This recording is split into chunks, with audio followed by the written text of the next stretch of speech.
something here, something Wow, like look this. look at that. Yes, Nice. yes, For an indie yes. production, that's not bad for a maquette. No, you do a little of this with some fake Is that background. 3D? It works. Is that 3D printed? That's nice. Yeah, exactly. Yeah. This episode is brought to you by Bulletproof Script Coverage, where screenwriters go to get their scripts read by top Hollywood professionals. Learn more at covermyscreenplay.com. I'd like to welcome to the show Steve Kane. How you doing, Steve? I'm doing great. Thanks for having me. Thanks for coming on the show, man. I'm excited to get in the weeds with you about your process and that new little show the new show little thing that you put out there. It's this little indie thing I've been working on. Yeah. You were a little indie thing, I think, called Halo, something. Yeah, sure, something here. Something wow, like look at that. Yes, nice. yes, For an indie production, that's not bad for a maquette. No, you do a little of this with some fake background. Is that 3D printed? That's nice. Yeah, exactly. Yeah. So Steve, you've had a varied career. Let's go back to the beginning, man. How did you get started and why did you get started in this insanity?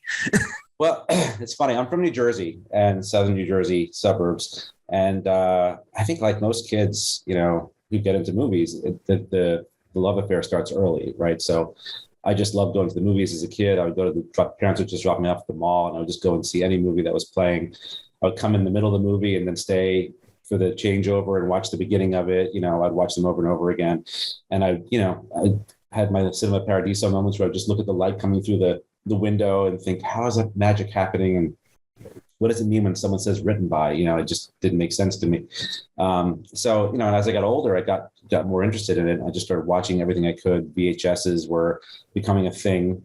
I'm that old where they became a thing. Otherwise, I would go to the library and watch movies. And I watched like the Michael York Three Musketeers movie over and over again. And then I discovered The Godfather. I remember the first time I saw Michael shooting the Salazzo in the restaurant. I was 13 or something, watching at home by myself, after school. And I wish I could have that experience again for the first time seeing it, because that's that moment. And jumping ahead, when I was in film school, I remember Walter Murch was going to come talk to us about film design, editing, sound. And I said, I want to ask him about that shooting scene, because there's this great elevated train sound that just fills the soundtrack, even though you never see the train. Mm-hmm. And the first thing he said when he came in was, I want to talk about a thing I call Michael's scream. And he said that train was the sound of Michael's soul screaming out, So anyway, my love for film started early. And then I had a great teacher in high school who was an English teacher, but also taught film appreciation. So, we're reading James Joyce in third period and then watching Lestrada or Ingmar Bergman's Shame in fifth period. So I made little films with my friends, on Super 8 cameras or Video 8 cameras. Then I went to college and just studied literature and French, but I knew I was always going to go into movies. So after college, I went to film school at USC. And, I got 3 years just to live and breathe movies. And while I was there, I did like an internship at the Cannes Film Festival, met all these amazing people, met Robert Altman, I think I said, nice to meet you. And he said, get out of my way. But nonetheless, I met him. It wasn't a deep conversation. It wasn't a deep. We didn't talk cinema like I wanted to. Exactly. But that doesn't mean I'm not still borrowing from him every chance I get. Of course. And then I met Oliver Stone. I met his assistant, and I got a chance to be his intern during Natural Born Killers. Oh, wow. Again, I think it was more impactful in my life than it was in his. But, again, just as a kid, you grow up watching these movies and then you get to work with these guys and work around these people, And then I got to just be on sets and studio lots and meet real working filmmakers and just got that thrill of being part of the process of filmmaking.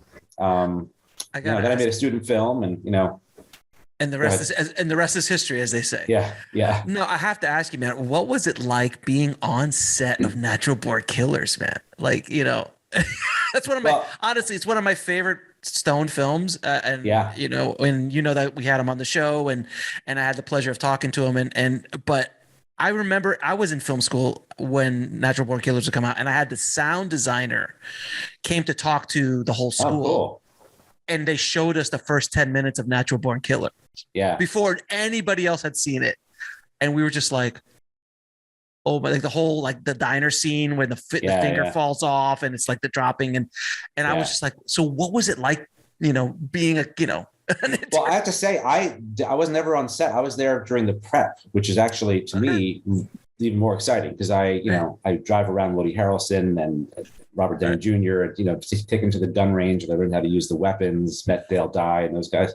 But also, he would be working on research. So he would send, the intern out to get things. So literally he was watching Clockwork Orange over and over again. He was reading certain books. I was like there just delivering those kinds of things and trying to get a sense of how his mind worked as he built the thing. Mm-hmm. I was able to be around as they were rehearsing. Again, I'm like Rosencrantz and Guildenstern. I'm sort of on the edges of what's really happening. But, now when I have interns and assistants and stuff, I always try to include them as much as I can because I know how exciting it is to learn. Sure. And to sort of take away some of the mystery of it and let them see how it's actually just people working very hard. And for all of Oliver's, reputation as, as a mad genius, he worked really hard. Everything was built, from the ground up. And so it was fascinating. And, collating the scripts and seeing the revisions coming in. So, yeah, just amazing. I've been really fortunate because I've ended up working for some big name directors, first as an intern, then as a partner. I made the student film at SC, which was sort of my homage to the Godfather.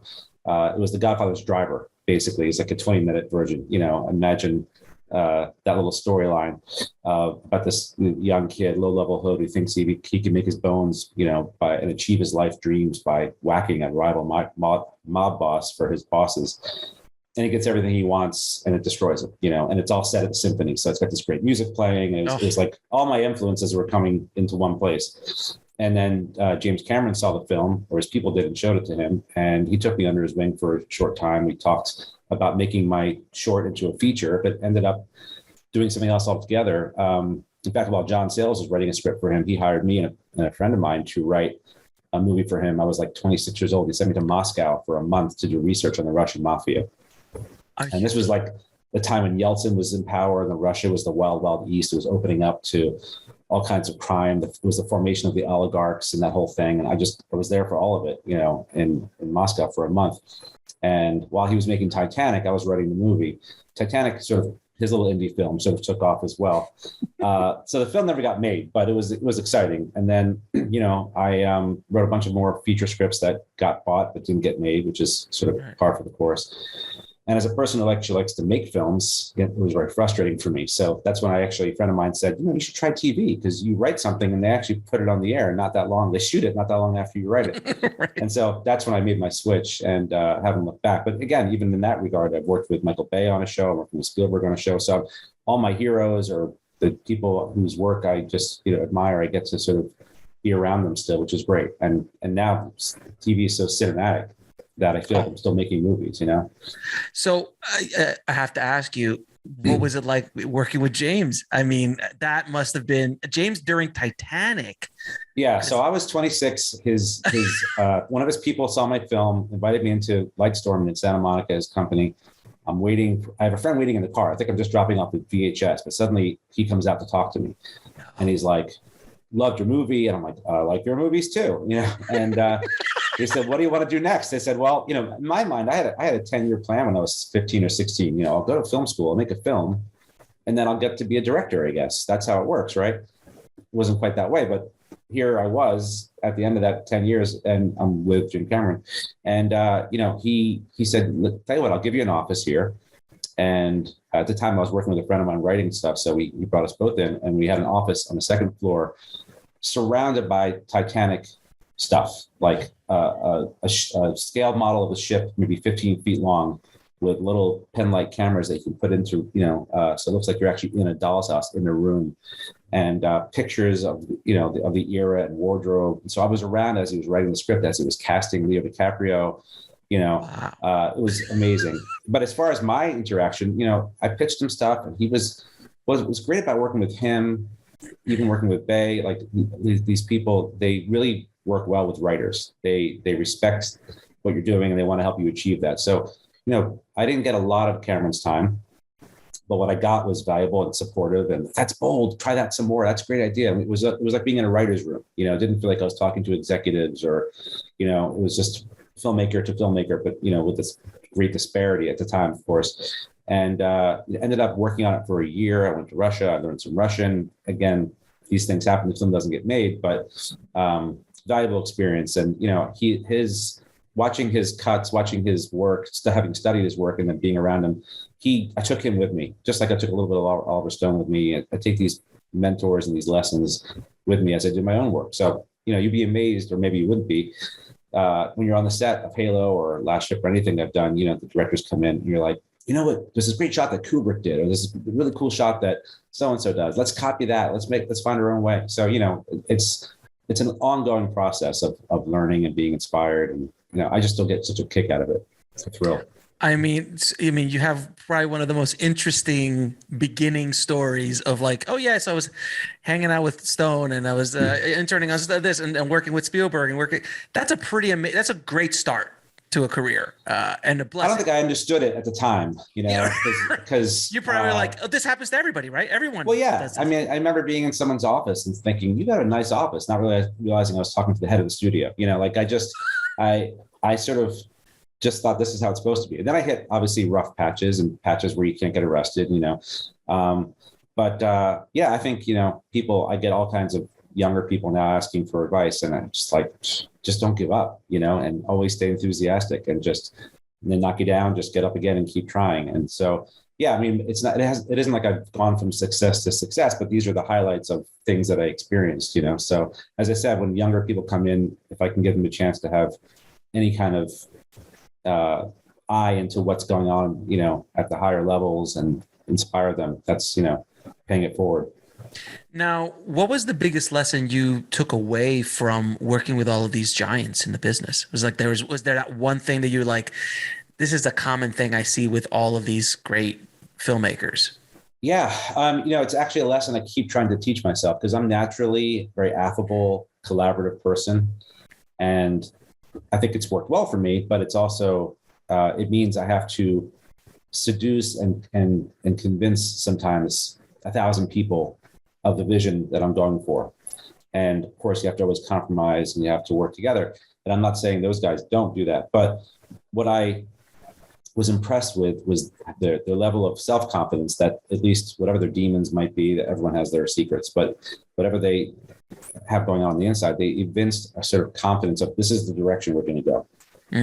And you need that. You need to be a leader with a plan, because and have confidence and believe in yourself, even when things don't go your way. So even when you fail, don't turn around and destroy yourself over it. Somehow find a way to learn from it, improve yourself, but keep your ego and your strength of confidence in yourself, that there's a reason why you're doing this. And so, those are sort of examples. Usually they could, you hear about egos and sort of larger than life personalities.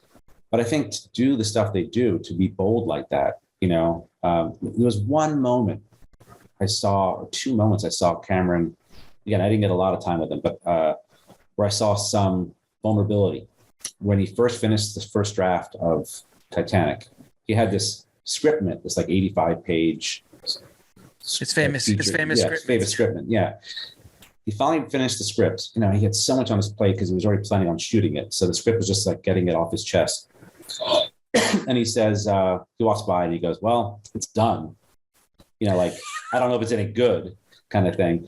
And, he was struggling with it. And, it's nice to see that kind of human side. But at the same time, he put his career and his own money on the line to make that film because he believed in it. And he got, hundreds of people to go along with it and to finance it and to make that come true. And it could have fallen on his face. Instead, you have this 3-hour movie that kids are coming and watching 3-4 times, and I think it takes that sort of conviction, that strength of conviction. Obviously, you have to back it up with talent and back it up with the hard work it takes. Just having all ego and no talent doesn't get you very far.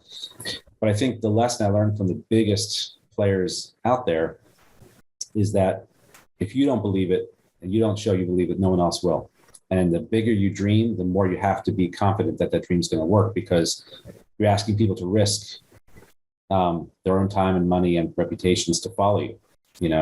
So I try to tap into some of that and not lose who I am and not be brusque or rude to people, but also recognize that, like, sometimes you have to fake it till you make it too. Even if you're not sure it's going to work, you got to go forward and, find that balance between healthy ego, being a dick, being wrong, and so, yeah, I think those guys, they showed what having vision is. In film school, Milos Forman came to one of our classes because Ivan Passer, the great director who was very close with Milos back in Czechoslovakia in the 60s, they made films together. He taught a class and he brought in Barbara Schroeder, Milos Forman, Dustin Hoffman, Bogdanovich, just a lot of great people. And again, it was one of those things where I wanted to ask Milos Forman about the scene where they start the Requiem and they cut to Costanzi driving back in the coach, racing back to him. That's the first thing he brought up, which I was so psyched about. But we're watching it on like a DVD player or something, and all of a sudden he goes, "Stop!" And the whole room, stops. And I'm like, that's a director right there. He controls the room, and it's a weird thing because even writing, it's personal at first, but then it's not personal. Now everyone's involved in it. And if you don't stick to your guns and believe in it, no one else will. So I got inspiration from those guys. That's a great answer to that question, my friend. That was a very good answer. Now, you decided to go into television because television, you get stuff done quicker, and as the old adage says, the money's in television. So the money's in television. Work is it's the closest to it's the closest to a business you have. You're actually to a middle class existence, right? You can get a job, you can go to work, you can right, and it's as opposed to the filmmaker that makes one movie every 2 or 3 years. If you're lucky, right? If you're lucky, otherwise you're having lots of meetings to take meetings about meetings, and you're like literally like, "Oh, I'm very excited! Congratulations, that was a good meeting," So exactly. TV was definitely where it was at when I started. So when you got your first job as a staff writer, coming into a room, what was that day like for you? Like as you had already been writing, you've been obviously hanging around with some reputable people, so you weren't a complete noob, but still walking into a room, it's like the first day of class. Like who I don't know these people. Who am I going to be friends with? Who do I have to look out for? What's the room? Is the teacher cool or is he not? He was cool when he hired me. Right. But it's kind of like that football coach is really sweet when he's recruiting you, but the second you get on the field, he destroys you. How was it for you in that day? Well, that's a really good question, because actually everything I just told you about finding a healthy ego and sticking to your guns goes out the window when you're a staff writer in a TV show. You realize your job is to make the boss happy, to tell their story with them, to contribute, but to recognize your place. And coming out of independent film, coming out of features, I was ready to just be like, this is what we should do, blah, blah, blah. And, Joel Wyman, who's a great writer and showrunner, he gave me my first job on a show called Keen Eddie. It was a very short-lived show, which I think just got a bad time slot, frankly. And it was set American cop in London, very stylish, very fun. And, I had just had a lot of enthusiasm. And so I was pitching. And at one point he said, we don't all swim in Lake Kane. And I was like, oof. Come on in, the water's warm, but that's rough. It was humbling, but we ended up becoming really close afterwards. But it was a good lesson. I think that the great thing about TV, if you're lucky and you can start at the bottom and work your way up, you actually learn the politics of a writer's room, learn how to be a contributor who doesn't, gum up the works. A friend of mine told me about a metaphor that people have used when you're in a writer's room. You're all pushing the rock up the hill, the same rock, and you either are pushing it or you're watching it go up the hill, but you just don't want to be the guy who sits on the rock, And I said, my question, of course, was, does it have to be a rock? That's the person who sits on the rock, right? So you learn to constantly adapt and adjust to what the showrunner is thinking. For him or her, they have a story they want to tell. You're trying to pitch to them something to make their story work. Sometimes it's a brand new idea that makes them think differently and they're just totally into it. And sometimes they're like, no, I want to go this direction. And so you learn how to be a civilized human being in a writer's room by being that kid who gets told to be quiet for a second and know your place and then work your way up and build trust. And so I learned how to be a showrunner by working on those early shows, especially when I got onto The Closer, where the showrunner, James Duff, and the producer director, Michael Robin, were such classy people, so collaborative, but at the same time, they, it was their show. So you learned how to write their show and how to produce their show. And they also let you go onto set. So you can, you're involved in casting and locations and wardrobe and props and, working with the director. So I had a lot of experience in filmmaking that other writers don't, but every writer gets a great experience if you can get on a show that actually teaches you how to run a show.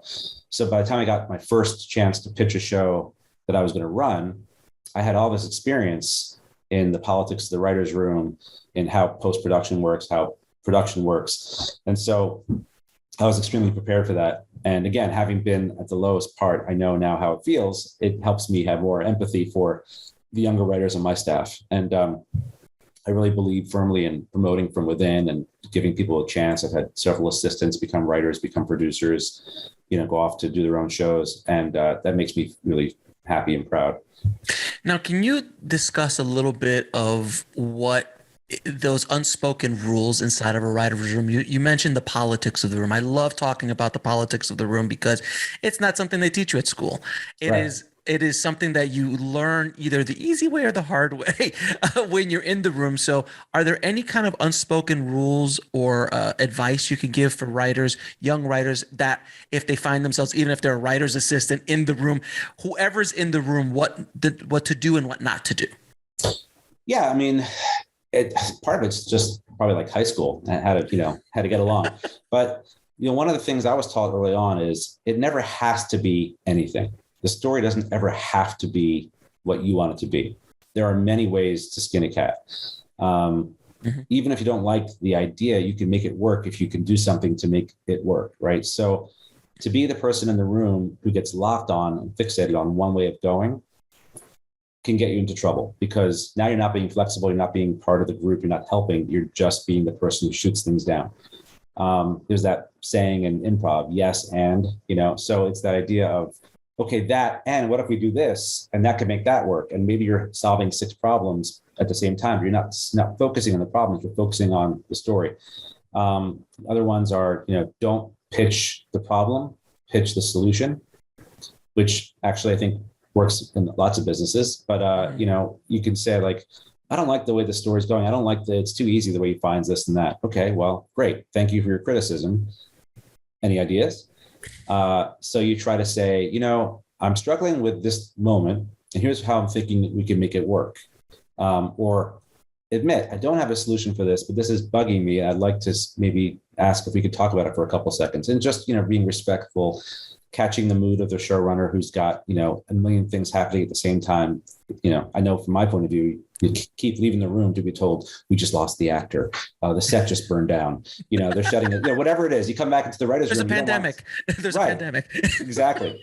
You don't want to come back into the room and have some guy going, yeah, I don't like the story. You're like, no, tell me how to freaking fix it if you got a problem. Otherwise, this is the way we're going. Act 2 is horrible. I don't even, This is horrible. It's horrible. Well, yeah, and exactly. And, like any skill, when you first do it, you're very methodical and deliberate about it, and then it becomes second nature. So at this point, I can pitch a scene that is probably doing 9 things at once, but I'm not elaborating on what those 9 things are. But when I have younger writers, I try to explain to them that this allows us to push the story forward, to get back to this character, to solve that plot hole, to give exposition here. Now let's bury the exposition.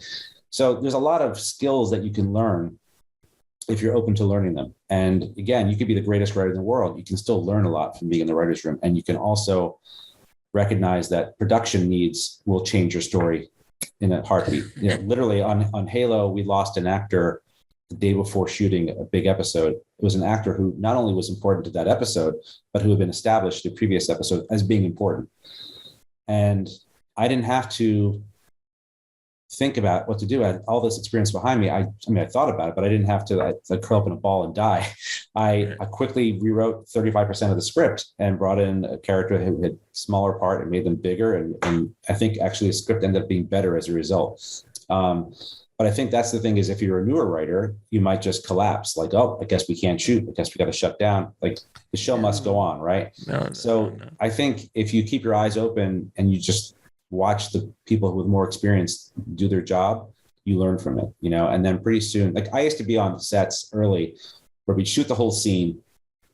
The director would turn to me and look at me and I'd be like, yeah, looks good. Yeah, sure. And for the most part, it did. And then we'd walk away and I'd say things like, gee, I wonder if we should have done X, Y, Z or this and that. And the director would look at me and be like, why didn't you tell me? I'm like, well, I don't know. I didn't want to, get in the way. I was so nervous about like being obtrusive. And so I had to learn how to, stand up early and make these notes. But that's what you get from experience, because then you get to the place where you have confidence in yourself and you go, guys, I think we should do another take, and here's why. Right. And that takes, some people come with lots of arrogance and confidence early. Some have to develop it with experience. But I think a lot of people now sell shows off the bat and they have no experience working in TV and they become a showrunner. And I think they're better served if they've had more experience with the politics of the room, with the way politics of the studio, politics of notes and exactly everything, all of it. Exactly. And to be that showrunner, you do have to be, as I was saying about those big directors I worked for, you have to be 100% confident in what you're doing. You have to be a cheerleader for your show. You have to be able to get people to go, that's the way we're going to go. On The Last Ship, which was a huge Navy show, I had, Michael Bay was my partner. He had a lot of experience being, working with the Navy and stuff, but he wasn't involved on a day-to-day basis after the first season. And so there were times when I needed to get the Navy to give me the entire, Marine so you actually squad. had the Navy working with you. We shot on a ship for 2 or 3 weeks every season, all the exterior stuff. We had Navy people in the writer's room sometimes. We had them on call if I needed a Navy subject matter expert on any subject, Navy SEAL, a flyer, sure. a submariner, anything. I could call them up and get their help. And we got assets from them, and they were very nervous because they said, this is Hollywood. We don't want you guys to show us in a negative light, because why are we going to bother giving you any support? Of course. And I said to them and they didn't trust me whatsoever, rightly so, it's Hollywood. And I said to them, guys, look, this is not going to be a commercial for the Navy, but if you let me do my job, it'll be the best commercial for you guys ever, because we're going to show you guys, we're going to test all your values, the honor, courage, and commitment, the way you guys work. We're going to forge the strongest steel in fire. It's going to come out even stronger. We're going to test those values, right? So we're not going to make you guys perfect, but we're going to come out on top. And once they saw that that's what the show was doing, because it was set during a global pandemic, and it was, these guys trying about. Yeah, but they were trying to be heroes, but they were also human beings. And by the third or fourth season, even the second season, they were like, what else can we give you? But I'd have to walk into the room and convince the, Marine commandant that I need to get access to a beach landing. I want to do Saving Private Ryan on TV at the end of my series. And I want to shoot a, Marine storming the beaches of Camp Pendleton in an exercise, and so they gave us full access. We showed that up there with 12 cameras and drones and GoPros, filmed an entire beach landing, and then went back there 6 months later with our actors when I was directing it. And they still brought in, hovercrafts and stuff for us. And we shot this amazing sequence that it looks like $100 million movie, just because of the stuff we had. But again, that took being able to look them in the eyes with confidence and say, this is going to be great. This is going to be really great. And they have to buy it. And they have to buy it. Yeah. Yeah. So it's, but again, that confidence doesn't come from just blind arrogance. It comes from, having done the homework, but you still have to present it in a way that makes them feel confident. So I was going to ask you about The Last Ship, because it was a pretty awesome show, man. And it was so big for television. It's a fairly large looking show, and now I know why. Because I didn't like. There's no way a TNT show is gonna. I mean, I get Top Gun's gonna get it. I get that. Right. Michael Bay's gonna get it for his movie. That I get. Right. I didn't think that. I thought it was they may get a decommissioned ship. I didn't know the Navy was actively working with you. So that explains a lot. But so January 2020, there hits, and you're going, oh God, because you just spent 4 years prior, or a couple years, I think, when it ended, in 2018? Ended in end of 17, beginning of 18, yeah. Something like that. So then you had 2 years. Yeah. Right, so for a 5-year run, and then you stayed in that 5-year run in the mind of a pandemic. So when the pandemic actually hit, what was your reaction internally? Like, because you knew things about pandemics that most people walk in the streets didn't, because you had to do the research to write all the shows and so on. So what was that like for you, just as am I going to get up today? Yeah. Well, first of all, the Last Ship, you should know, it started with Michael Wright, who ran TNT at the time, who was a brilliant programmer and brilliant studio network head. And he talked to Michael Bay and had this book called The Last Ship. It said, this would be a great Michael Bay show. We want to pair it with Spielberg's Falling Skies and Sunday night, big movie night kind of thing. And Bay's people found a writer, Hank Steinberg, who I grew up with, who came to me and said, this is your cup of tea. Will you come on board? And I said, okay, but the book is about a nuclear holocaust, which is obviously still timely, but it felt very dated. It was very 80s, Right. And I said, what scares me more is pandemics. And I said, can I change it? And he said, sure. So he, came up with this whole thing, and I cold called a bunch of virologists who all said, this is our worst nightmare. And we started talking. Then we built this virus. And we talked about the effects on society as well. I don't think I got some of the craziness that came out of the pandemic in our second or third season. But was there a scene of toilet paper hoarding?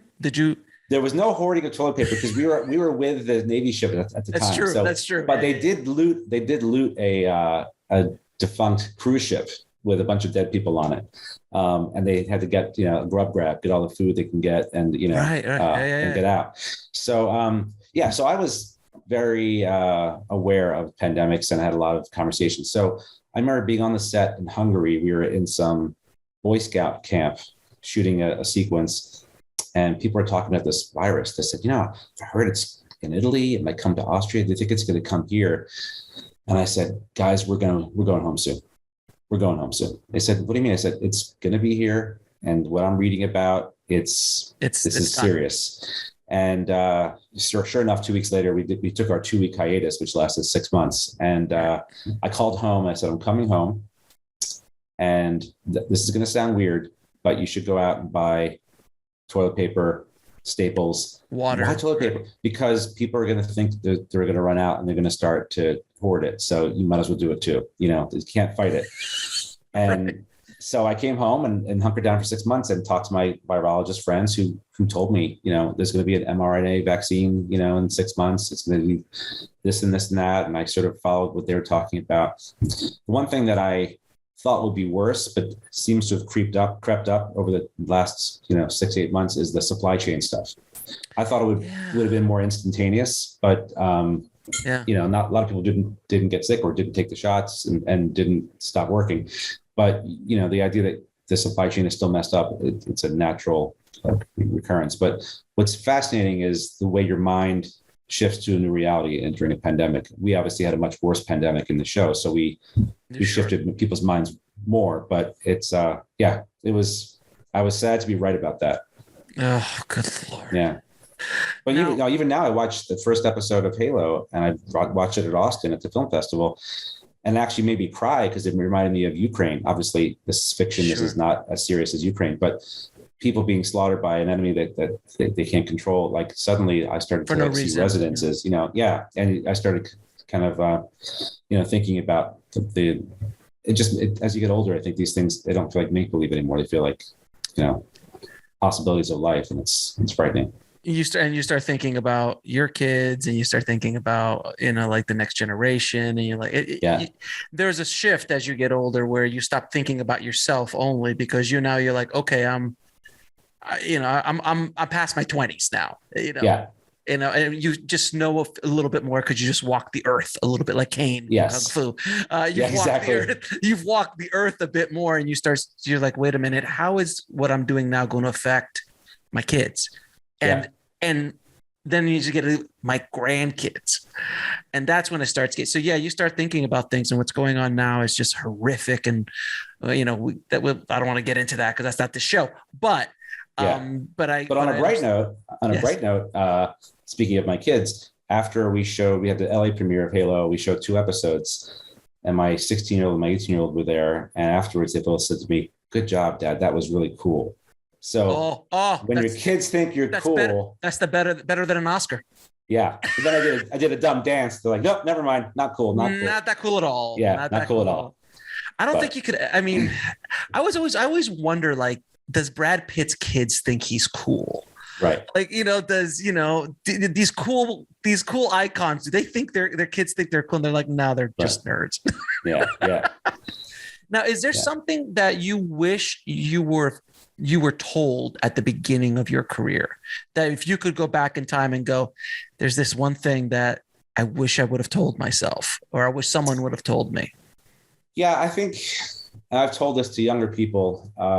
I was so single-minded and fixated on making it in the business and being a director and being a writer and filmmaker, like the ones I admired. And I was stubborn about that. So a couple things as a result, I stopped enjoying the day-to-day. Imagine being in your 20s and not just realizing I'm in my 20s. This is awesome. Nothing hurts. Oh my God, I wasted my 20s. I heard I started Steve Harvey say something which was so brilliant. He's like, you waste your 20s and you make so many mistakes in your 20s that you end up your 30s, you end up fixing all the mistakes you made in the 20s. Yeah. But if you would have, and then the 40s, you start doing the things that you should have been doing in your 30s. Right. But because of your 20s, you screwed up. I was like, that's fairly brilliant. I remember being turning 25 and being depressed with my, and saying, Orson Welles made Citizen Kane at 25. Oh, we all do. You know what I mean? God. Oh no. Such a cliche, right? And so Spielberg at 27 did Jaws. Oh yeah, we all do it. Right. And and isn't it so stupid? We all do it. All filmmakers do it. We all click the times. Like, I only got 2 more years before 27, so I better hurry up and make Jaws. Yeah, exactly. But so I look back and I go, but you know what? Look at all the fun things that you can tell. Like working for Oliver Stone I have some great stories, right? All these experiences. Appreciating them now and saying, I wish I actually enjoyed them more when I was going through them.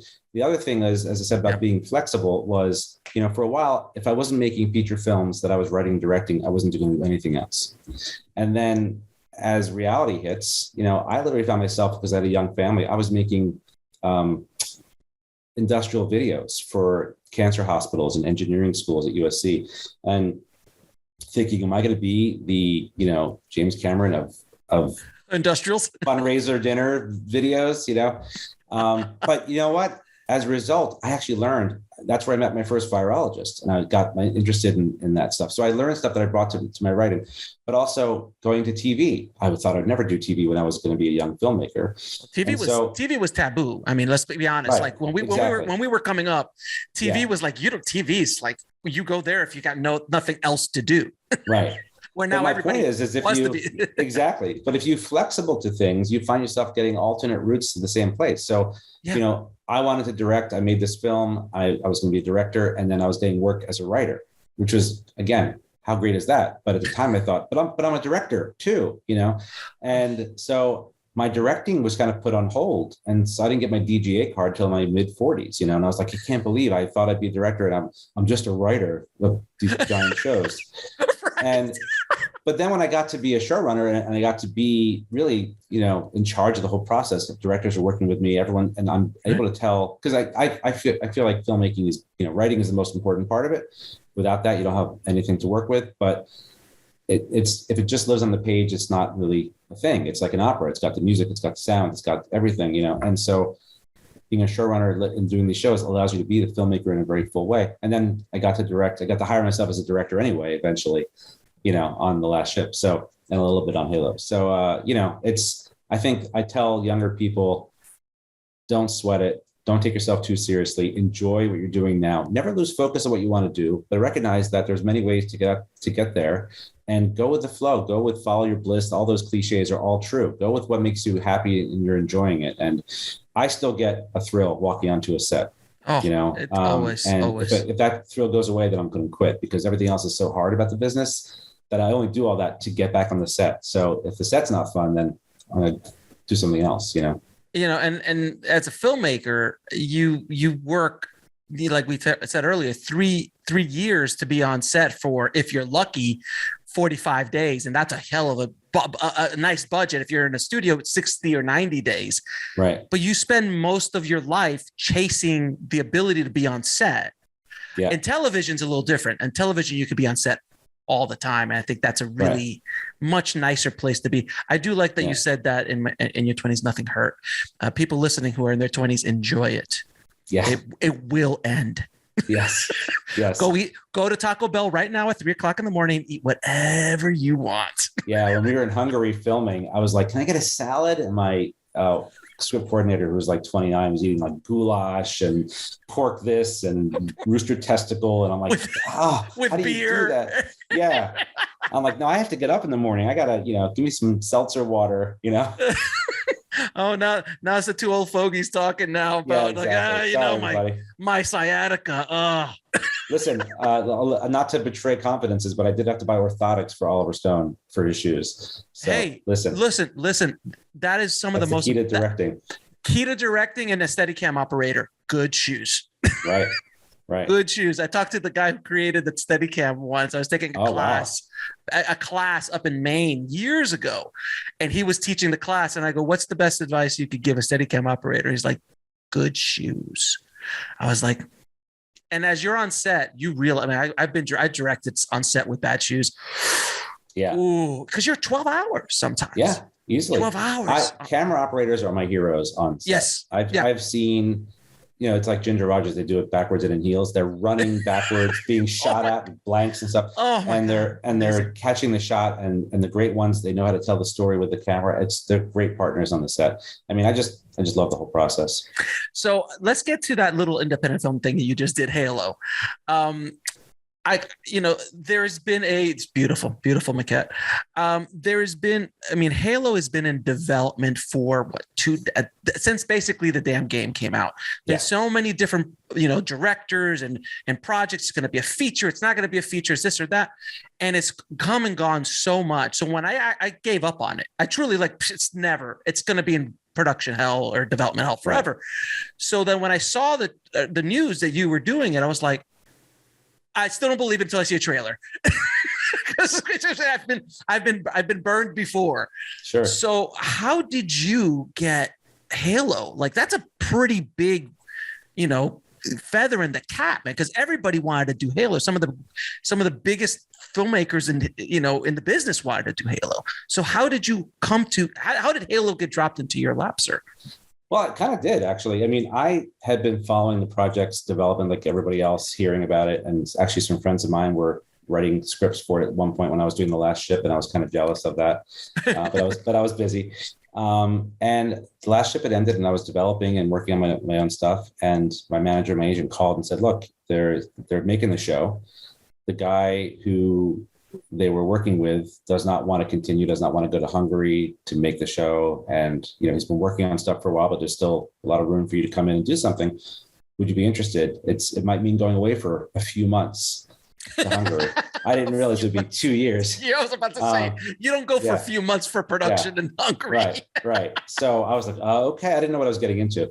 And, but I walked into a situation where you could feel there was a lot of history in terms of the development process. Yeah. And I had to put that all out of my head and say, this is the show that I think we should make.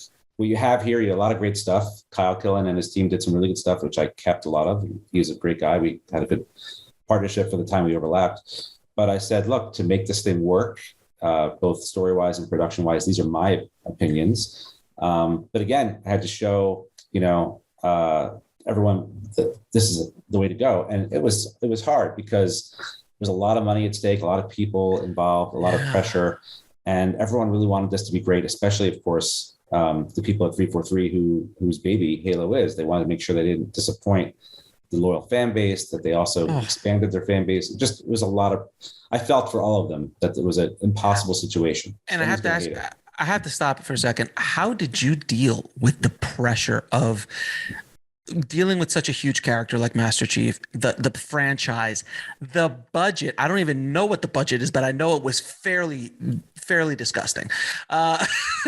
So that pressure on a showrunner, how can you be creative in that scenario? I mean, I know you're built for that. I mean, the last ship was no joke either. Right. It was big, yeah. It was a big show, but this is we're at a whole other level here. So how did you even function, man? Seriously. I compartmentalized. My body did a lot of the reacting for me, where my mind ignored it. So suddenly I'm like, what is this rash? Things like that, like why haven't I eaten anything? But no, honestly, I was alone a lot in Hungary too. So I was kind of homesick. It was emotionally and psychically difficult. But I think what I always focus on, no matter if the show is, $10,000 or $10 million or whatever, it's still about how do I tell the story? So, making a big show, you just have a bigger budget to play with, right? So if you're a family of four with a fixed income and you have to make sure you can have food and gas for your car, that's what you do. If you're now a billionaire and but now you've got 17 houses you have to manage, it's just bigger problems, right? But it's the same issue of like, okay, we have X number of days. What you've written is going to take 5 extra days. We can't do that. Can you rewrite it and make it shootable? That happens even when you're doing a $3 million show or a $1 million show. So you focus on the stuff you can control, which is the filmmaking process. You try not to take on everyone else's stress as your own. It's hard because I'm an empathetic person and I feel the stress and I know they're counting on me. So I honestly don't know. I think I just did a lot of compartmentalizing, focusing on what the work is for today. And also, again, it goes back to having that joy, because like when you walk onto the set, instead of looking at the hundreds of people on the set and all the equipment and, oh my God, is it going to rain? I think, holy cow, we thought of something that now we're shooting it. Now a man is jumping off of a mountaintop with a hook, landing on a styrofoam purple thing that's going to eventually be a spaceship. You know what I mean? Like, so you focus on the exciting stuff, but I'm not gonna lie to you. It was balancing the desires of 13 different partners, all of them there before I got there, vested in this show. Last Ship, the first season was also stressful because it was a big swing for TNT, Michael Bay show, blah, blah, blah. Everyone was watching everything we did. Navy was on our butt, making sure we were not making them look bad. So it was similar in that regard, that the bigger the arena you play in, the more pressure you're going to get. But if you look at it the same way you look at making something small, in terms of this is what I can control, this is the creative, you just, you can get through it. But I remember at one point saying to the people at Showtime about the budget, they had given us a number and we were over that number. And I said, well, just give me a number. And they go, we did give you the number. I said, oh, you were serious about that number. Okay. All right. Well, we'll figure it out, and we cut the budget, it's just about like, honestly, I want to go from here to there. How am I going to get there? And everything else is just an obstacle to getting there. But, you're not alone. You have tons of people supporting you. You've got a crew, which is amazing. You got producers who want to make this thing work. No one wants to shortchange the show. So, it's my job. There was one sequence in an upcoming episode where half the show is supposed to be shot in snow. Oh, that's outdoor, fun. Outdoors fun. In snow, driving these warthogs, having conversations. Nothing about it made sense practically. And frankly, the story wasn't that exciting to me anyway. So I said, why don't we save $10 million right now? And we'll shoot that entire sequence, that whole storyline. I'll change the storyline, same principal idea. We'll put it all on our sets. We'll focus on the characters. We'll use this as an opportunity for these characters to get to know these characters and really enrich and deepen the emotional stakes. And we don't have to be outside. We don't have to look for snow. And literally we'll save millions of dollars. And so that's the kind of decision-making process that happens in every show. You decide like, well, if we shoot it outside, on the Last Ship, I used to make these giant opening episodes and we'd be $2 million over budget from the first day. And everyone's like, oh my gosh, we're out of control. And I'm like, guys, don't worry, because the fourth episode, I've already planned it. We're going to be in the ship the entire time at night. Literally no visual effects, no guest cast, no extra sets. We'll shoot it in 9 days instead of 12 days. And we'll save $1 million in one episode. Of course, they didn't at first believe me, but once we did that a few times, they started recognizing, okay, at the end of the season, he's going to be net zero. And we actually ended up being on budget the entire time. So you have to think nimbly and be on your feet and just let the pressure excite you and not crush you. There are definitely times when I wanted it to crush me, but I was going to let it crush me. But I think you just got to keep your eye on the prize and just say, okay, I can't go left, we'll go right. I can't go up, we'll go down first, then we'll go up. And, usually, like when I said, when you lose an actor the day before shooting, you pivot. And in the end, sometimes that makes it even better. I found that it always at the moment, it's the worst thing that could possibly happen to you if you lose a location, you lose an actor. Every time throughout my career, it always ends up being better. It always ends up doing something that you never in a million years thought of. That's so much better than what you had in mind. I've never lost something and just like it ruined it. I never had that happen in any of my projects. So all those cliches are true. Like you asked what the advice you give people. Again, that making lemonade out of lemons. Mm-hmm. Absolutely. Is a big one. The COVID was a huge blow for the whole world, and it shut us down, and it cost the studio a fortune. And they were such champs about making sure we stayed safe and bringing us back safely. And it was hard. We were in Hungary now, couldn't go home.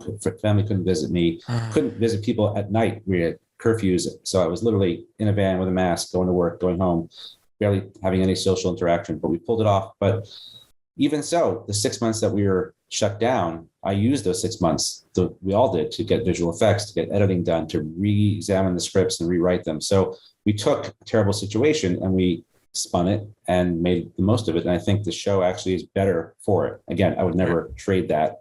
I'd rather have no COVID, but sure, of course. If you take the bad things and let them crush you, then you get nothing out of those bad things. If you take the bad things and spin them around to something positive, then at least you've made lemonade.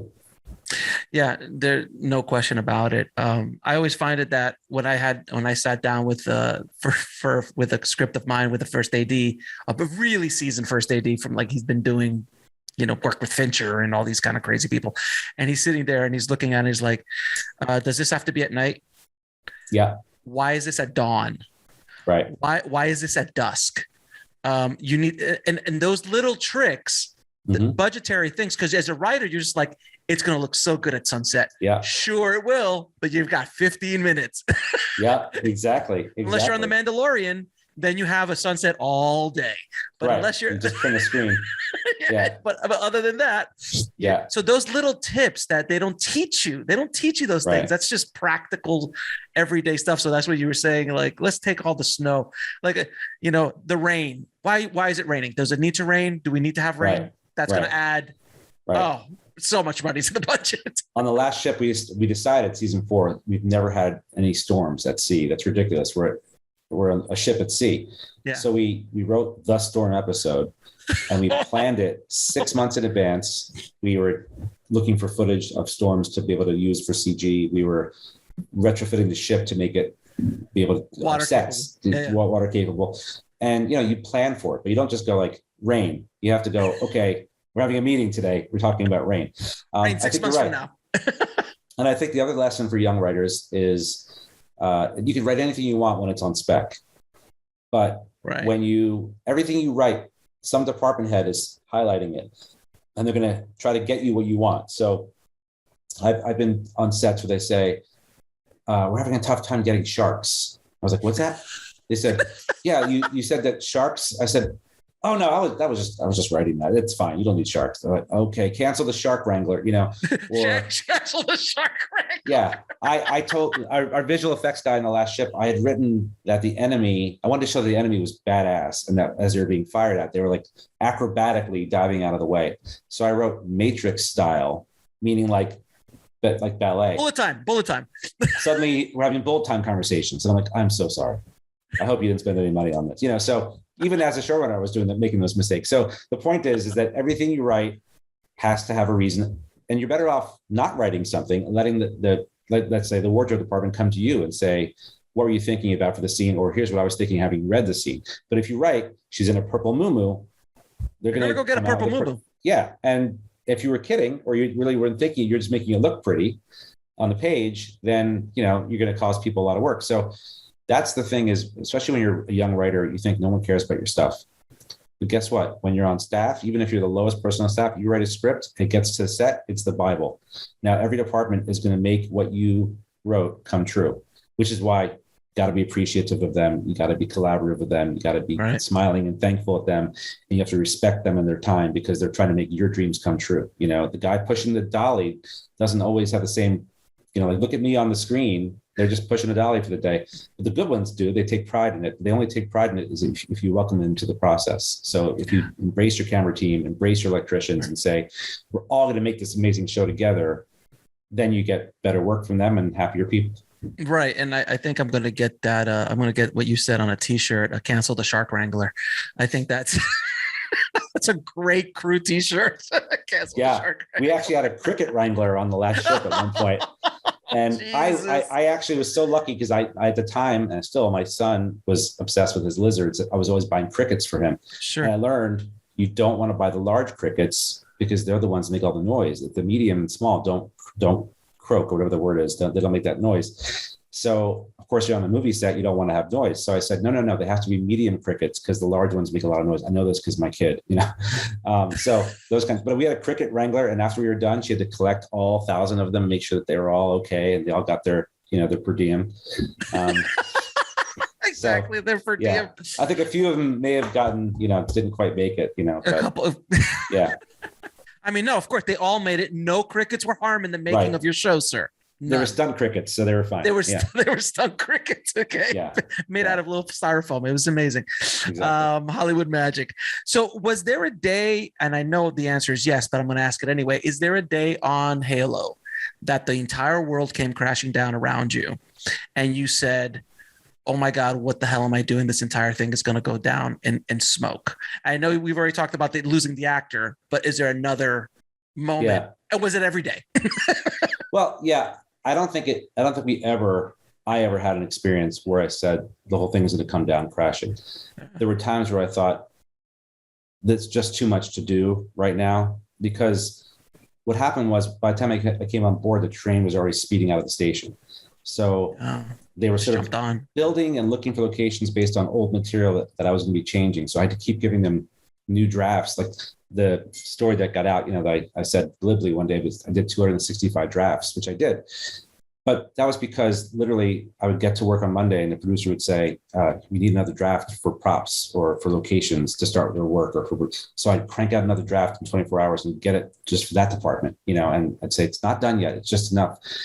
But I had to get every script ready at the same time. So I was working on 1 and then 2 and then 3, 4 and then 5 and then 9 and then 7. And then, so I was constantly having to shift gears, remember where I was in the season and deliver, because production needed the lead time to be able to prep for whatever I was doing. So again, that's also where the COVID break helped a little bit, where we could do some planning. But so I think every day it felt like you're being chased by an avalanche.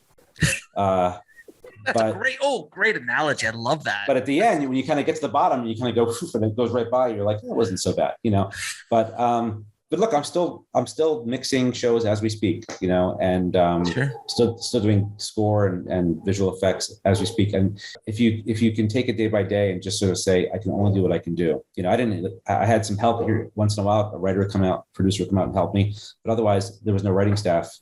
Once I got to Hungary. So it was literally like just a stack next to me of like, okay, now I have to deal with this. Now, we lost this actor. Okay, let's get to, work on that. So the risk for me was I had to show my ass a lot, right? I had to write drafts that weren't perfect, that weren't great, because I needed to get scripts out for production. So you never want to show work that you don't feel is ready, but you had no choice. So what would happen was you do it and then you get like notes and criticisms and stuff and go, I know guys, there was just a temporary thing so I can get the art department going, or so I can get casting going, or, like I would get calls, can you give me some audition sides for episode 8? I'm like, but I haven't written episode 8 yet, so I have to write scenes for episode 8 just to give it to you, that kind of stuff. So it was a lot, but again, it was so absurd that I just sort of had to laugh. But in the end, like I said, I had a really strong idea of what I wanted the show to be. And I try to stick to that every single day. And I think, I'm really proud of the season. I think we stick the landing, it comes out, and we didn't get buried by the avalanche. But, there were some hilarious things. We built giant sets that we ended up going, I don't think we're even going to use that now. Stuff like that. That's lots of lessons learned, certainly ways to save money next season and other stuff like that. But any first year show is like that. The last ship was no different. It was, craziness. How are we going to shoot on a ship? How are we going to do this?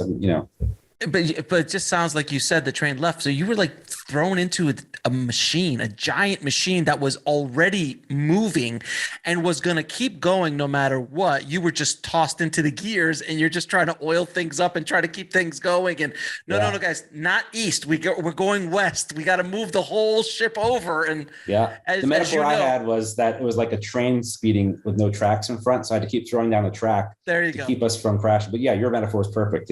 That's how it. It's just it was, and you were the only writer in Hungary. Yeah. So when I first took over, I grabbed 2 writers that I was close with from the last ship days, and had 3 weeks just to sort of go, okay, well, how are we going to redo this because the scripts aren't lining up and the story, And so we worked in LA for a few weeks. Then I went to Hungary, and then it was just you. And then it was just me. And then I would beg them, and I would get one of the writers, Katie, would come out for a couple of weeks, and then we'd send her home. And then we brought in another writer for Mickey Fisher, great guy, for a few weeks, but then he wasn't going to be able to stay. And so, a young woman came in, and I said, she'll help us work on the Cortana stuff. And then, it was a 2-week deal or whatever. So it was a lot of like piecemeal. It wasn't like I had a staff that was like, okay, you're covering episode 1, you're covering episode 2. I think there was a misconception that, well, the show is fine. It's going to be fine. It's already written. You're just going to manage it. But it turns out it wasn't already written, and it was a lot of story to tell and to make. So it was like, you remodel your kitchen and go, well, now that the kitchen's so nice, living room needs some work. Looks horrible. And now that I'm sitting here, what the frick is that on the wall? So it became sort of a full-on remodel, tear down. It was a terrible. What originally was just a bathroom. My predecessors, right? Before it was just a bathroom, but then all of a sudden, well, the bathroom looks so nice, the kitchen looks horrible now. Now the kitchen looks so nice. Yeah, I got to do the second bedroom. But that, by the way, none of this is to criticize any of the people who were working on it, because it was just different. The show had to get made, and honestly, it's such a tough show that you could sit there and ponder every decision until you're paralyzed. Or you can say, let's just make this show. And I think that in the end, I learned a lot from the stuff that came before me. They learned a lot from the stuff that came before me. We ended up coming up with a story that everyone really liked and got behind. And what was great too was there were still moments where I could surprise myself, where I would go, wait a minute, what if this happens at the end of this episode? That would change the entire story and give me more work to do later on. But like, there are some moments where I was still able to find surprises and joy and epiphanies and things like that. And they even come up now in post-production. But this is not to say that this show was like haphazard or rough and tumble. It was just the nature of making this kind of show. It was a battle from start to finish. But there was always the sense of what we wanted the show to be. It just was getting it there was, at this scale was challenging. Oh my God. I can't even imagine the amount of people that are interested in making sure this is good, the history of the it's kind of like, being given Jurassic Park and it's never been made before. And somebody wanted to make Jurassic Park and it's 1,000 different people and it's been 10 years 15 years trying to make it. I mean, what you've done is pretty gargantuan. A Titanic, no pun intended, event that you were able to put together. And I'm hoping people look like it because, I know there's people who are diehards of the game who are going to say we are too far away. Others are going to say we were slaves to it. Others are going to say something else. Like, it's always the case. Yeah. Our hearts were in the right place. I worked very closely with Microsoft. We tried our best to honor the ethos of the game and the feel of the game while telling a story that's cinematic, that, is different. So you don't just watch the game on TV. And so we try to give rewards to the people who love the lore, and also people who don't know the game at all or the canon can also just enjoy it as a powerful story about humanity's quest to avoid being extinguished by an alien race, so and then of course your next show will be Metal Gear. So the next one's going to be 2 people in a room. It's going to be Waiting for Godot, the series. Dinner with Andre. My dinner with Andre. It's my dinner with Andre. Yes, but I'll call Michael Bay and we'll see if we can make it. We can zhuzh it up a little bit. Zhuzh it up a bit. Yeah. I have one last quick question. What do you look for in a writer in a room? Because I know a lot of writers who want to get in a room. What do you personally look for in a writer? The first thing is, can I see myself spending a lot of time in a room with this person? Seriously, like, is this person going to be, a fun person to be around, or at least not a bad person to be around. You don't always know that up front, but that's super important. It's a little bit like, getting a baseball team together or a basketball team together. You look for, like, is this person a good shooter? Is this person a good runner? Is a good whatever? And so some people might be like really quiet in the writer's room, which is not great, because the writer's room is where you want ideas to flow. But if there's one person who's quiet and just takes notes, it's not so bad, because it takes, not everyone can talk, right? But if that person is thoughtful and they have one note and it's great, or their scripts are phenomenal. There might be others whose writing isn't perfect or great, maybe takes a lot of rewriting, but they can be trained, they can learn, but they're fantastic in the room because they're always pitching ideas. Like my thing when I was coming up was I would go, what about this? And they'd say, no. I'm like, okay, how about this then? And they'd say, no. And I'm like, okay, well, what about that? And then eventually I never gave up. So my sort of doggedness is what, people could count on me to sort of always be trying. So I think you look for a balance. You don't want everyone to be a big alpha. You don't want everyone to be sort of the meek one. Ultimately, though, when it comes down to writer for writer, you want someone who has a voice, has an opinion, has a life that's interesting. You want diversity. So you want to have people who come from different walks of life, because that they bring that into the room.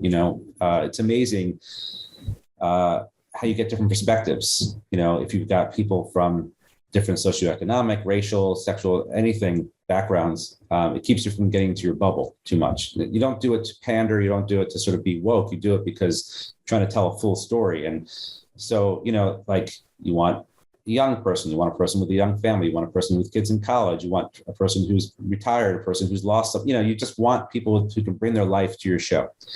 And then who have a point of view and a passion for writing and for filmmaking. But yeah, I think ultimately, though, it's really about who do you want to be collaborative with, and who do you think you can work with on a day-to-day basis, and we'll have your back too. The other thing that happens is sometimes you get people who their show didn't sell, so now they're working on your show, and they don't really want to be there, and they're like, they want your job. And they're on the phone with their agent and trying to sell other things while you're like waiting for a script. Like, I want the show to be as important to you as it is to me. I know it's impossible if it's not your show, but I want to feel that way. When I was on The Closer, I gave that show all my attention and, really wanted to make it great, because that's where I was spending my days. And, I think that also you rise up faster that way too. Like, I was talking to a young kid the other day who wanted to make it, he's interning and stuff. And I said, if you just show the people you're working for that you are the hardest working person, the easiest person to get along with, they'll recognize that. If they're not jerks, they'll recognize that. They'll want to promote you. But if you walk in thinking I deserve better from the very get-go and this is beneath me, you won't. I learned that the hard way, because I did come out of being my own independent film guy, and then suddenly I'm in staffs and I'm being told, we don't all swim in Lake Kane. And once I changed my attitude, I rose really fast. And I had a showrunner. I went from executive story editor to co-executive producer in one season. Wow. And I've done the same thing for other writers I've had on my show.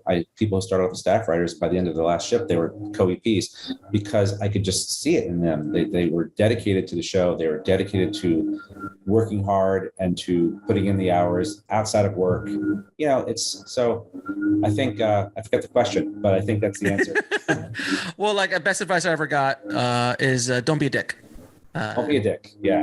Best advice you could get is don't be a dick. Now I'm going to ask you a couple questions I ask all of my guests.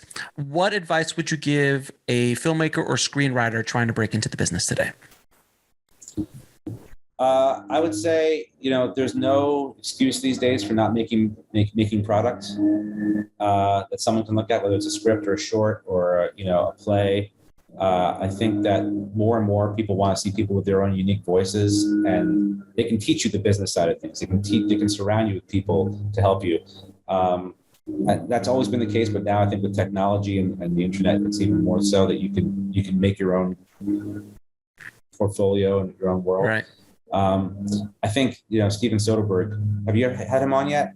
Not yet. I'm trying. I'm trying. Yeah. Steve's I've read a lot of his stuff, and he's busy. He's great. He's busy. I met him briefly after I made an independent film online at the movie theater. He was so nice. But he has a quote in one of his books, which I always think is a good formula for success: talent plus perseverance equals luck. Oh, so that's great. That to me is like, it's like literally, if you gave up too soon, it doesn't matter how talented you are, you're done. Right. If you have no talent, but you keep trying, of course, that's going to leave you in a tough place because people don't like your work. But even if you have both those things, you have to get a break. You have to get a lucky break, and I do think you make your own luck. I look back on things, I've made plenty of mistakes, but I'm not here to talk about those. But no, I remember being in film school and I was working on a little Super 8 silent film, and this young woman I was working with, she was applying to the Cannes Film Festival as an intern. I'm like, that sounds cool. How do I do that? I applied. I did not get the job. I called the guy up. He was a publicist. And I said, come on, you got to send me. I speak French. I'm a film student. I can be helpful. I can be a translator, whatever you need. Got the job. I went there, ended up meeting Oliver Stone as assistant, like little things like that kind of work out if you don't give up, I also had several years where I couldn't get a job. I couldn't get arrested. I would get a freelance episode of a show, but I couldn't get staffed. I would have great meetings, but then nothing happened. And then, actually when I got the job on The Closer, I've told the story a million times, but I met the showrunner, James Duff, after having a long week of rejections. And I was like a complete mope in the interview. I was like, whatever, it's great. Sure. Nice to meet you. Yeah. I'm sure I'll get the job, but whatever. Thanks for the free water. And he, for some reason, we still talk about it to this day. He called my agent and said, what happened to this guy? And they said, he's just going through a tough time. He can't get a job. He's so good. We think he's great, but whatever. He's like, well, please have him come back and be normal. I want to make sure he's not crazy because I like his writing. So I went back. I was myself. I pitched some ideas, and I ended up working on the show for like 7 years, Wow. And we would joke about like, why'd you do that? Why'd you give me a second chance? And he's like, oh, I couldn't have done it. I'm so glad I did. It was good for me. I said, well, it was good for me too. So, you don't get down at things. Don't take things too hard. Every setback is only a pause before the next success, and literally be resilient. Just bounce back, be nice and be resilient, because eventually someone's going to notice that and you'll get your shot. Now, what is the lesson that took you the longest to learn, whether in the film industry or in life? Still working on it. I'm still working on, not getting too down on myself when things don't go well. I'm still working on, as much as I present to my partners and my crew that this is the best thing ever and we're going to do great, there's always that doubt of, is this really a thing? Imposter syndrome. And, at one point after we sold The Last Ship, one of the producers turns to me. I sold it in the room. Literally, Michael Wright said, let's do this. Let's shoot this as soon as possible. One of the producers turns to me afterwards and says, is this really a show? and all of a sudden I'm like, whoa, wait a minute. I have to write this, So, and I don't need to hear that because I'm already hearing that myself. I'm hearing my grandmother saying, are you making a living? Like, that kind of stuff. Like, why don't you get a real job? Yeah. So the last thing I need to hear is that you're an imposter. So it's hard sometimes because you really are putting yourself out there. I mean, in fact, the most frightened I've ever been was when the stakes were so low. I wrote a couple of plays, one-act plays, and they were put together as a show in LA. I ran for like 6 months, like 10 years ago or more. And, a small theater. And I remember being in the audience and being so anxious, couldn't sit still because I felt so exposed because it was me. I wasn't on a staff. I couldn't say, well, my boss rewrote me or, this is what the network wanted. And it was my personality on display, my quirks on display, my thoughts on display. And, it felt so great when people liked it. But at the same time, I hated the fact that I had put myself out there to be so vulnerable. But at the same time, that's what you have to do, right? And so how do you protect that piece of you and still present to the world in a business where, people are cruel or, God forbid you read the reviews. You work on something for 3 years and someone goes, yeah, it was all right. They should have talked to the Navy or they should have talked to, like what? So I think that's something I'm still learning is how to keep a thick skin and also keep that part of you. I look back at that kid who used to read film comment at 15. Oh, wow. Yeah. I want to be Ingmar Bergman or I'd want to be, and I think who's this kid from New Jersey who thinks he could be Ingmar Bergman. Right. So, you just gotta keep faith in yourself and surround yourself by people who are supportive and loving, and, and then turn around and hope that your kids like your work. Exactly. Yeah. And last question, 3 of your favorite films of all time. I would say Amadeus, Barry Lyndon. Oh, wow. And I would say the toss up between, this is a little pretentious, I know, but Ingmar Bergman's Persona or Godard's Contempt. Like when I want to get super inspired again, Amadeus, because I just love music. I love the way that the film is directed. I relate to Salieri too much sometimes. I feel like a fraud. I think we all do. Yeah. Barry Lyndon, I keep putting it on for people and end up watching the entire thing with them. It's the beauty of it. And then I love Persona and Shame by Bergman, because they're just so stripped down. They're just about the faces and about the interpersonal stuff. And like, I've borrowed from those movies in ways you would never expect for the stuff I'm making. And then the other kind of sort of North Star for me has always been Hitchcock, because I like making films that are entertaining and popular, and like you can eat popcorn and just enjoy them, but that if you wanted to, you could look deeper and find something into them. Like you could read a paper about them, like Rear Window is a perfect example. It's just this great mystery story, but really it's about one guy who can't commit to a relationship, right? And he's paralyzed because of the cast. He's this beautiful woman who wants to be his girlfriend or wife. And what does he see out the window? He sees the young newlyweds. He sees Miss Lonely Hearts. He sees the sad sack. He sees the playboy. He sees the young couple doting on their dog like it's a child. All these things are sort of built into the story if you want to go deeper and realize the metaphors, but it's also just fun. And I think like that's, to me, great filmmaking, where you're not sort of just saying, this is my message and being pretentious about it. You're telling a story first and foremost. You're entertaining people, but then there's depth beneath it, That's it's amazing that Amadeus and Barry Lyndon are the favorite films of the guy who just put Halo out. Like, that's awesome. That is an awesome, because it's like, Blade Runner and this and that and stuff. That goes without saying. That goes without The Godfather. We could list them all off, but it wasn't a sci-fi heavy list, and that's what I love, because that's where you get the more interesting stuff. Like, if you're going to do sci-fi, when you start colliding genres and colliding ideas and, things like that is remarkable. Steve, I also say one more thing. I 2001 has always been one of my favorite films, and I was able to honor it in episode 2 of Halo. I was able to do homage to 2001 by casting Keir Dullea. Oh, wow. Who was such a joy to work with, such a sweet guy. Somewhere I have his autograph from a picture of 2001. But so, I like to be able to speak to film history. You listen to Spielberg talk about the movies that he references when he makes, Indiana Jones or whatever. It's the same thing. Now we're referencing those people, right? So the next generation. So I'm always trying to honor and pull from those greats, So. And someday some kid is going to go, Halo. I was watching Halo and I pulled a shot from episode 3. And that's right. So. And I'll say that was an accident. We were running out of light and we had to do something. So. And that's the funny thing. So when I've talked to some of these amazing filmmakers, I'll go, that's shot, and they're like, oh God, that was horrible. It's so amazing when you see it from a different perspective.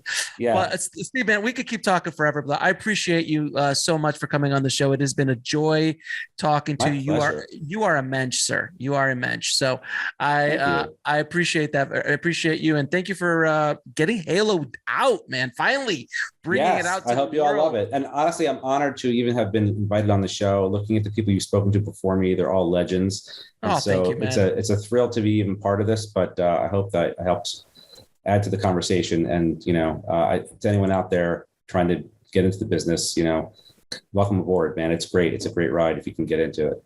Thank you, my friend.